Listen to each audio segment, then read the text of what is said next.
So here's a little project that reminds me very much of my mother, because when I was very young, my mum made some Christmas decorations that were based on little choir boys, and they were very, very simple.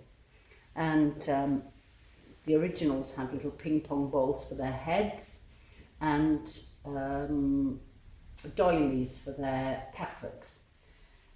So that just made me think, how can I do that in miniature? So I'm going to do I'm pretty much making it up as I go along, a little project to make a similar little choir boy. So the first thing that we need for the choir boy is a little head. So I'm going to use this as the base to build the little choir boy onto, or choir girl, could be a choir girl. I like to think of it as a choir boy. And his head wants to go on there, so I'm looking for about the right size of head to go on a body that would be that size. So that looks about right to me. And in order to work on it, we really need to give it a neck as well. So I push the back of the cocktail stick up into the head and just give it a little bit of a neck. I'm just going to make it a little bit sticky. Just put some liquid Fimo onto there to make it a little bit sticky so it hangs on a bit. So just squeezing that, nipping that up into a neck. This is not going to be a realistic little doll, it's just a simple, little, more of a decoration than anything. Christmas decoration, not a doll. Right, so there's his little neck. And I'm no doll maker, so that's just a very simplified little head. And I'm not going to put any facial features on him at this point, except for his little rosy cheeks, which I'll put on with this sort of coppery coloured, slightly glittery thing. It is Christmas, so my little choir boy can have a bit of glitter and some rosy cheeks. So there's the rosy cheeks, very simple.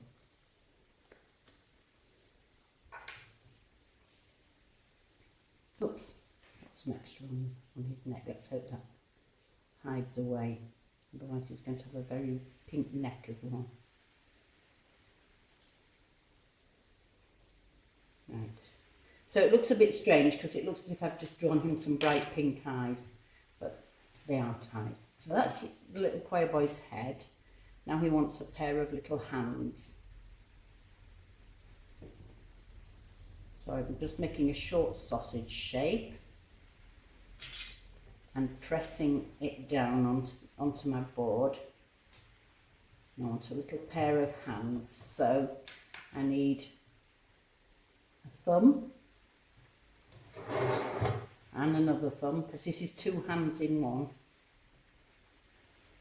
Whoops, I've lost his finger, his thumb there. Two thumbs and some little fingers. 1,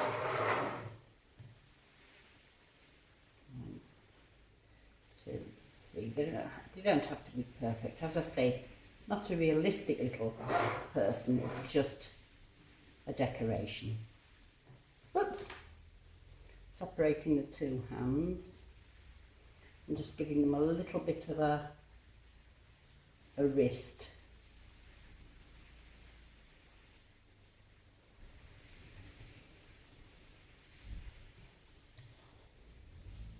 It's a little bit difficult to see because these are pale pink. Just squeezing it so that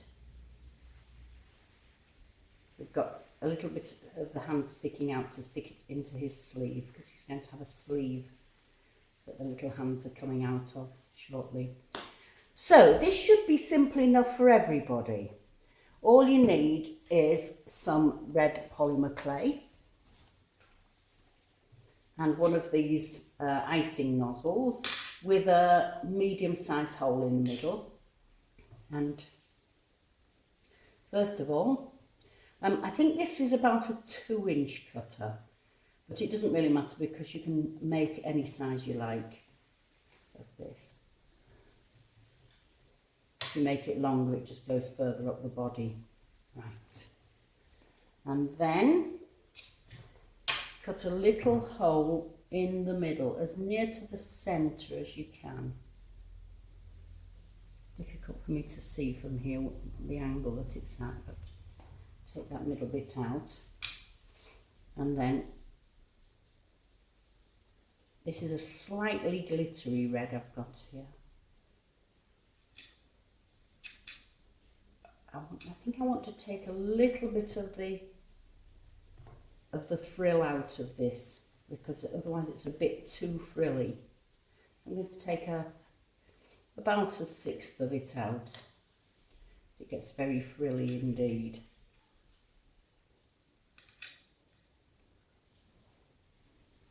Before I do that, I'll just stick this back together. And cut that hole again so it fits on. So this is now going to pop over this cutter, and it wants to touch the tile that you're working on at the bottom on each side. So do it side to side like that, and then push it front to back as well. So you've got it pressed against the icing nozzle that way and then that way. And then we can make more pleats by simply pressing down again to add more pleats. Depending on how pleated you want it. If your little choir boy is actually a choir girl, then maybe she might want a more flouncy dress. So you might leave the rest of the clay in. I wanted this fairly simple. Try not to get your fingers squashing that clay. It should be just about touching the tile.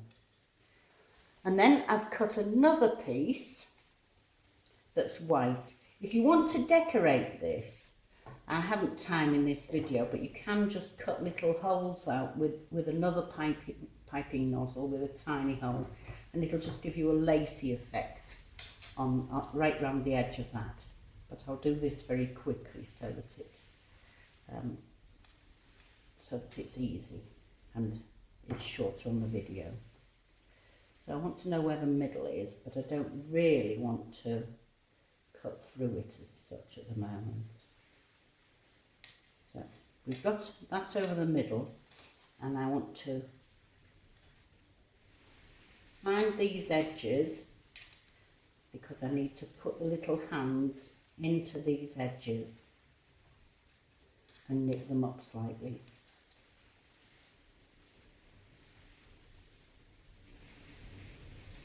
So we've got a right and a left hand in his sleeve. So there, he's got his arms right out, so he's clearly missing something. I think he needs a little choir book. So let's make him one of those.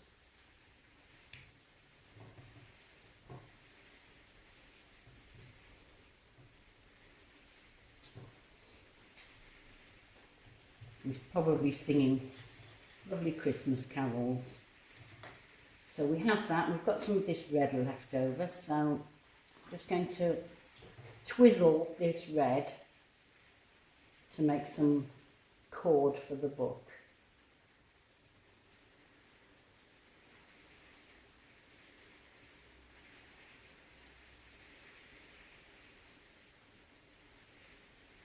So I'm twisting that until it looks like a bit like a rope or a cord.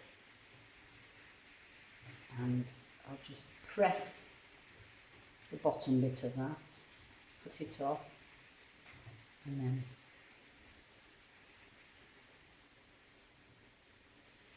cut into that so it looks like a tassel, a bit like a tassel at the bottom. Right, so then I want to fold the book with the tassel in it, but only fold the very back of it. I'll use the back of the blade just to press that down. And I want to open this book again carefully, so be careful not to stick it together too much.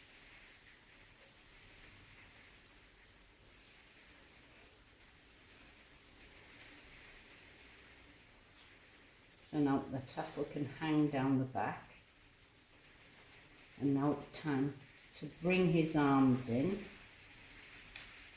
gently so that he can hold the book. So you're going to have to just stick each side of the book to his little hands, like that.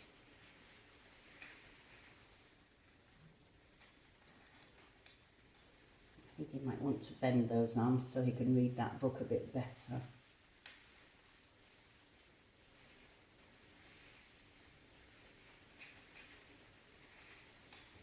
There we go. So he's nearly done. All he needs now is a head. So what I'm going to try and do is put the head through the body, and I need to know that the stick is short enough for it to stay on.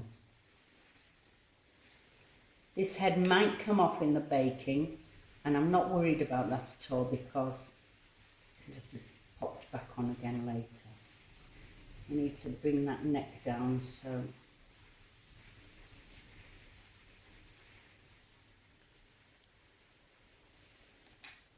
he's reading it.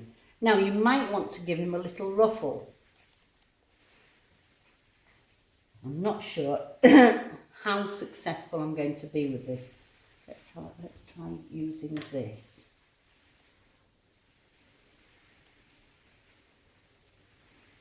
Yeah, I'll cut this.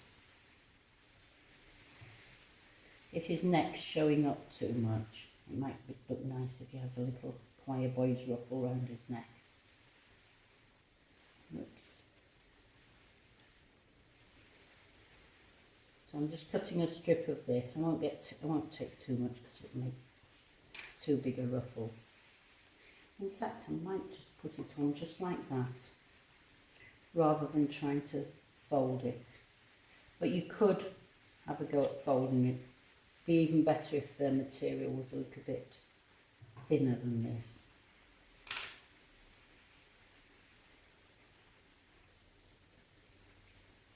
Let's see if I can get this to go around and look like a ruffle. This is a bit of an afterthought, so it might not work.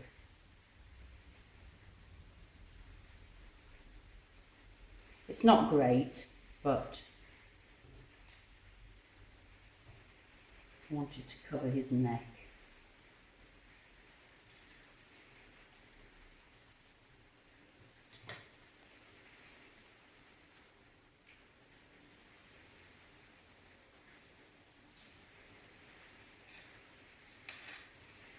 I think that'll do.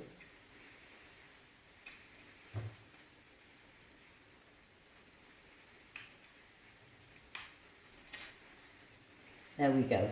He's not finished, as I say, because he does need a little open mouth and some dark hair and some eyes and a nose, of course. Well, I might not even bother putting a nose on him, but the amount of detail you put on is up to you.